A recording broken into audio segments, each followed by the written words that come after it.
चंपावत से जबरदस्ती उठाकर उसको अपनी बाइक में बैठाकर सल्ली ले जाता है एक शादी में और रात को उसके साथ दुष्कर्म करता है। वहीं उसमें दूसरा आरोपी डेयरी का मालिक नवीन सिंह रावत, वहीं तीसरा आरोपी पूरन सिंह रावत जो भाजपा में मंडल उपाध्यक्ष है। जी हां दोस्तों, चंपावत के चर्चित मामले में अब एक नया पत्र सामने आया है, एक नया अपडेट और एक नया मोड़ आया है। सोशल मीडिया में हलचल पैदा कर दी एक पत्र ने और एक बयान ने, एक ऐसा पत्र जिसने कई गंभीर सवाल खड़े कर दिए हैं। हालांकि दोस्तों, मैं आपको पहले यह बता दूं कि मैं इस पत्र की पुष्टि नहीं करता हूं, लेकिन यह पत्र जब सोशल मीडिया में तैर रहा है, ऐसे कई बयानात भी आ रहे हैं, तो इशारा बड़ा है कि कुछ गड़बड़ है।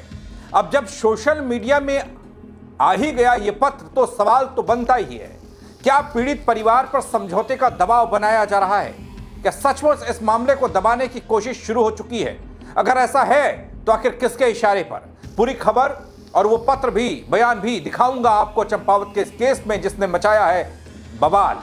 क्योंकि दोस्तों, इस सोशल मीडिया पर वायरल हो रहे इस कथित पत्र और बयान में यह दावा किया गया है कि पीड़िता के परिवार पर समझौते का दबाव बनाया जा रहा है। इतना ही नहीं, और भी बहुत कुछ है, एक एक कर बताऊंगा। नमस्कार, पहला मैं पंकज रौतेला, आप देख रहे हैं अपना उत्तराखंड न्यूज। दोस्तों, बेहद संवेदनशील मामला और उस मामले में उठता बवाल इस बात को लेकर कि अब दबाव बनाया जा रहा है, कॉम्प्रोमाइज करने की बात सामने आ रही है। वीडियो को अंत तक जरूर देखिएगा दोस्तों। मैं उस पत्र की बात करूं जिस पत्र ने तहलका मचाया।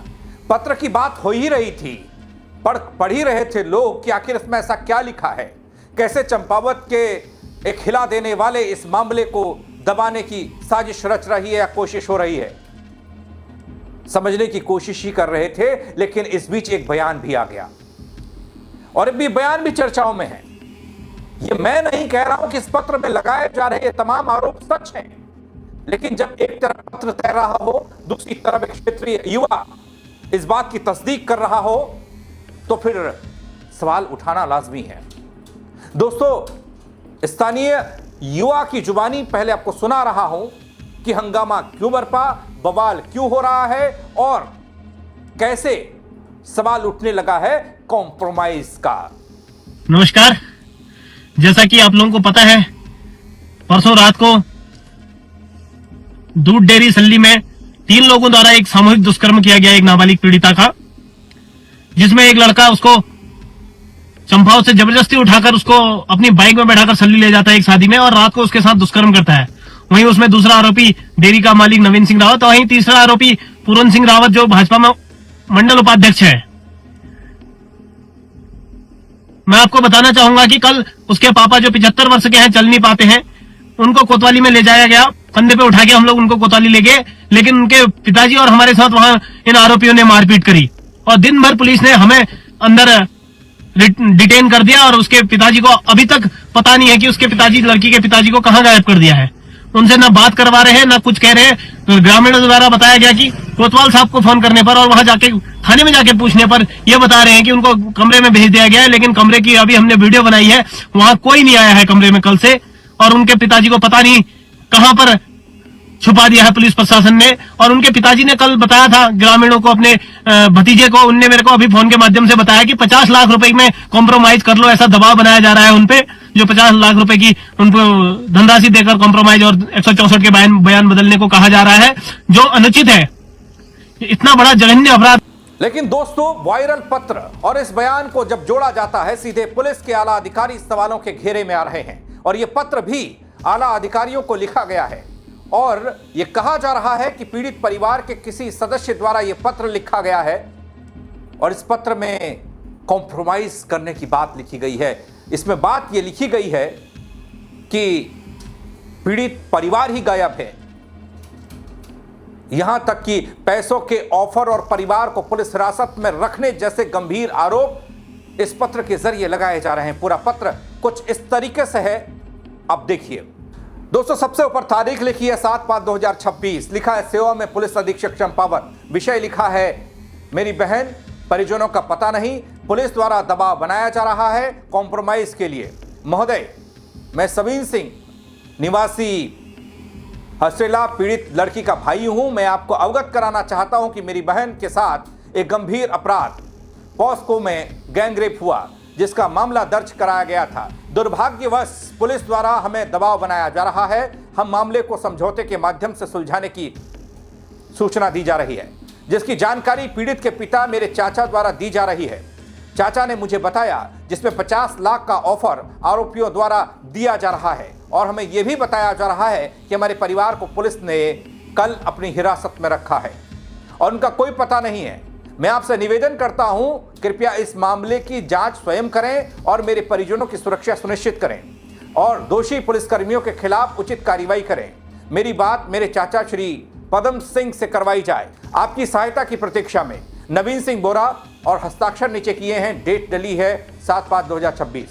दोस्तों, अगर वो ऊपर वाला बयान जो मैंने पहले आपको दिखाया था, जिसमें ये आरोप लगाए जा रहे हैं, पत्र का हवाला दिया जा रहा है, और दूसरा ये पत्र जब सामने आया है, अगर ये आरोप सही है तो फिर सवाल सिर्फ अपराध का नहीं है, पूरे सिस्टम की कार्यशैली पर खड़ा होने वाला है। क्या सही में पीड़ित परिवार गायब है? यह सवाल अब एक बार फिर से गूंजने लगा है। अपराधियों को पकड़ने की बजाय क्या पुलिस ने पीड़ित परिवार को ही अपने कब्जे में रखा है? वैसे दबी जुबान पर कई लोग इस बात को कह रहे थे दोस्तों, लेकिन ना कोई पत्र था इससे पहले, ना कोई बयान आ रहा था इससे पहले, तो कहना थोड़ा मुश्किल था। लेकिन जब सोशल मीडिया के इस जमाने में, इस दौर में, जब बयान भी कोई बता रहा है, बयान के जरिए कोई पत्र भी दिखा रहा है, तो फिर क्या वाकई में पीड़ित परिवार गायब है? वो कहां है? क्या पुलिस निष्पक्ष जांच कर रही है या फिर कहीं कुछ छिपाने की कोशिश की जा रही है? ये सब सवाल होने लगे हैं इस चंपावत वाले दर्द देने वाले इस मामले में, दर्दनाक घटना के बाद। दोस्तों, वहीं दूसरी तरफ पुलिस लगातार निष्पक्ष कार्रवाई का दावा कर रही है। पहले हमने एसएसपी का बयान सुना था इस मामले में, फिर आईजी का बयान सुना इस मामले में। दोनों महिला हैं और वो कह रहे हैं कि निष्पक्षता के साथ पूरी जांच पड़ताल हो रही है और सोशल मीडिया पर भरोसा ना करें। लेकिन कुछ चीजें जब सोशल मीडिया में आ रही हैं, कई बार तो हमने देखा है दोस्तों, सोशल मीडिया की चीजों को ही पुलिस सबूत और तथ्य मानकर कार्रवाई करती है। उन्हीं सोशल मीडिया पर चल रहे तमाम घटनाक्रमों पर, कर्मों को देखकर वो एक्शन लेती है। तो फिर यहां पर चल रही तमाम बातों पर बात क्यों ना हो। लेकिन दोस्तों, सोशल मीडिया में वायरल पत्र, इस पत्र ने लोगों के मन में कई नई शंकाओं को पैदा कर दिया है। और एक बयान जो निकल कर आया है स्थानीय युवा का, वो बयान भी इस ओर इशारा कर रहा है कि इस पूरे मामले में, जहां इसे हाई प्रोफाइल मामला बताया गया, सत्तासीन पार्टी के नेता की भूमिका संदिग्ध पाई गई, जिसमें कहा गया कि बीजेपी के मंडल उपाध्यक्ष का नाम इस लिस्ट में है अपराधियों की, और यह भी कहा गया कि पुलिस ने अब तक गिरफ्तारी नहीं दिखाई, लेकिन सभी लोगों को पुलिस ने डिटेन कर लिया, अपने पास रखा हुआ है। लेकिन पीड़ित परिवार भी क्या पुलिस के पास है? यह एक सवाल है, और अगर है तो फिर किस लिए है? आखिर इस पत्र का सच क्या है? क्या वाकई में इतने हृदय विदारक घटना के बाद एक परिवार पर दबाव बनाने की कोशिश इस बाबत है कि आप कॉम्प्रोमाइज कर लीजिए, आप इतने लाख रुपए लीजिए और केस को बंद कीजिए, आप इतने लाख रुपए दीजिए, आप बयान बदल दीजिए? ये सवाल अब होने लगे हैं। मामले को नया मोड़ देने की कोशिश क्या पुलिस कर रही है? अपनी दोस्तों, वैसे भी बीते कुछ वक्त से इतने भरोसे वाली रही नहीं, बन कई मामलों में खुद ही घिरती नजर आ रही है। तो ऐसे में इस मामले पर भी क्यों ना सवाल जनता करे। जो सोशल मीडिया पर तमाम तरह के लोग लिख रहे हैं, प्रतिक्रियाएं दे रहे हैं इस मामले में, तो क्या उन्हें आधार नहीं बनाया जाना चाहिए?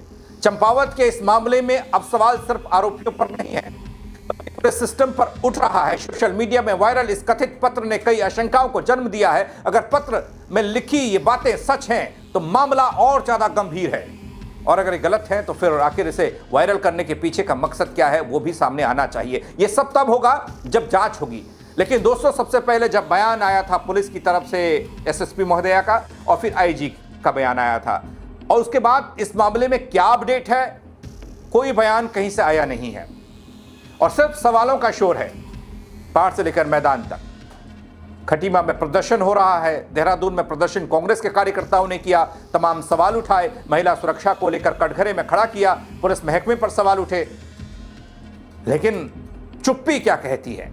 और जिन लोगों पर आरोप लगे उनके परिजन सामने आए, लेकिन जो आरोपित थे उन्होंने इस मामले में कुछ भी रिएक्शन नहीं दिया। अगर आप बेदाग हैं तो फिर आप बात रख सकते हैं। फिलहाल दोस्तों, पुलिस निष्पक्ष जांच का दावा कर रही है और इस दावे पर कितना खरा उतरती है ये तो वक्त बताएगा, उत्तराखंड देखेगा। और ये जवाब अब उत्तराखंड की जनता चाहती है कि इस मामले में निष्पक्ष जांच हो और जो शंकाएं हैं, इन शंकाओं के बादल जो उमड़ रहे हैं, इनका पटाक्षेप हो। कहीं ऐसा ना हो कि एक मामले में, जिस मामले में निष्पक्ष जांच के जरिए दोषियों को सजा मिलनी चाहिए थी, जिसमें तमाम लोग अपनी प्रतिक्रिया के जरिए ये कह रहे हैं कि इतनी घिनौनी और इस तरह की वारदात को अंजाम देने वाले लोगों को सजा के तौर पर सिर्फ फांसी होनी चाहिए, तो ऐसे में अगर पुलिस सही जांच नहीं कर पाती है तो फिर पुलिस को लिए कौन सी सजा होगी, ये भी आपको तय करनी होगी, ये भी सिस्टम को तय करनी होगी। दोस्तों, इस नए मोड़ में एक पत्र के आने और उसमें लगाए जाने वाले कॉम्प्रोमाइज के आरोप और वो पैसे का खेल, जिसमें कहा गया कि इतने लाख रुपए देके आप अपने बयान बदल दीजिए, अगर इसमें सच्चाई है तो फिर यकीन मानिए बड़ा बवाल होने वाला है। आप क्या कहेंगे इस नए मोड़ को लेकर, नए अपडेट को लेकर और इस पत्र और इस तरह के बयानों को लेकर? क्या वाकई में अब इस पूरे मामले को दबाने की कोशिश शुरू हो चुकी है? अपनी राय जरूर दीजिएगा, कमेंट के जरिए बताइएगा, खबर को शेयर कीजिएगा और लोग भी देख पाए, वो भी बता पाए, कोई नया अपडेट हो वो भी दे पाए। अगर चंपावत के लोग देख रहे हैं या वहां के लोगों के पास कोई नई जानकारी है वो साझा कर पाए। फेसबुक पर देखेंगे दोस्तों फॉलो कर लीजिएगा, यूट्यूब पर देखिएगा तो सब्सक्राइब कर लीजिएगा। मेरे साथ जुड़ने के लिए आप सबका बहुत शुक्रिया। जय उत्तराखंड। चंपावत से जबरदस्ती उठाकर उसको अपनी बाइक में बैठाकर सल्ली ले जाता है एक शादी में और रात को उसके साथ दुष्कर्म करता है। वहीं उसमें दूसरा आरोपी डेयरी का मालिक नवीन सिंह रावत और वहीं तीसरा आरोपी पूरन सिंह रावत जो भाजपा में मंडल उपाध्यक्ष है।